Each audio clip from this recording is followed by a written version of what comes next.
Dans cette vidéo, nous allons voir comment ajouter et soustraire des fractions de dénominateurs quelconques. Tout d'abord, un rappel de la règle. Pour ajouter ou soustraire deux fractions qui ont le même dénominateur, il nous suffit d'ajouter et de soustraire les numérateurs entre eux et de garder le dénominateur commun. Dans cette vidéo, nous allons voir ce qu'il se passe si les fractions n'ont pas le même dénominateur. Prenons un exemple. A égale 5 sixièmes moins 7 huitièmes. En observant nos deux fractions, la première a un dénominateur a égal à 6, la seconde a un dénominateur égal à 8. Ces deux fractions n'ont pas le même dénominateur, nous ne pouvons donc pas effectuer la soustraction tout de suite. Ici, il va falloir trouver une méthode qui consiste à donner à ces deux fractions le même dénominateur. Ici, on constate que l'on ne peut pas passer de 6 à 8 en multipliant par un nombre entier, ni de 8 à 6 en multipliant par un nombre entier. Il va donc falloir trouver une autre méthode pour ajouter ces deux fractions. Les deux fractions n'ont pas le même dénominateur, on ne peut donc pas les ajouter. On va donc chercher ici un multiple commun à 6 et à 8.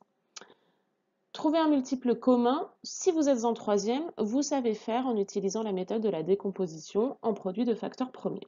Si vous n'êtes pas en troisième, vous allez devoir faire la liste des multiples de 6 et des multiples de 8 pour en trouver un commun. Ici donc, nous allons effectuer la table de 6, puis la table de 8. On constate dans ces deux tables que des nombres sont communs, notamment le nombre 24. Il y a également le nombre 48, mais il est plus grand, donc autant se limiter au plus petit multiple commun des deux nombres. Cela nous permet de dire que 24 est à la fois dans la table de 6 et dans la table de 8. Plus exactement, il est égal à 6 fois 4 et à 8 fois 3.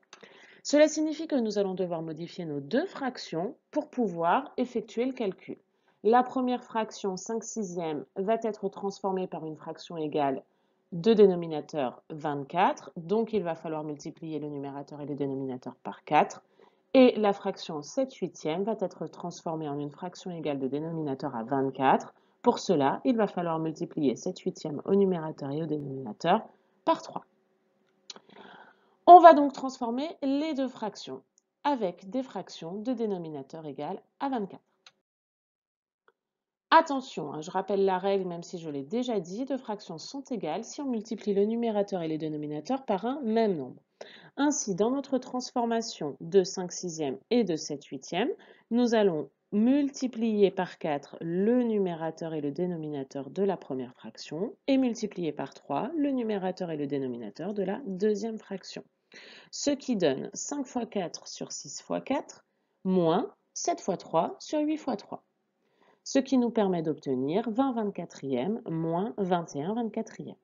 Les deux fractions ont maintenant le même dénominateur, il est possible de les soustraire.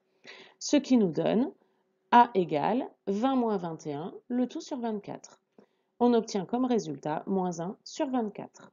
Dernière étape avant de terminer notre calcul, il faut vérifier si la fraction est simplifiée. Ici, 1 et 24 ne sont pas dans une table commune. Ainsi, notre fraction est simplifiée. 5 sixièmes moins 7 huitièmes est égal à moins 1 sur 24.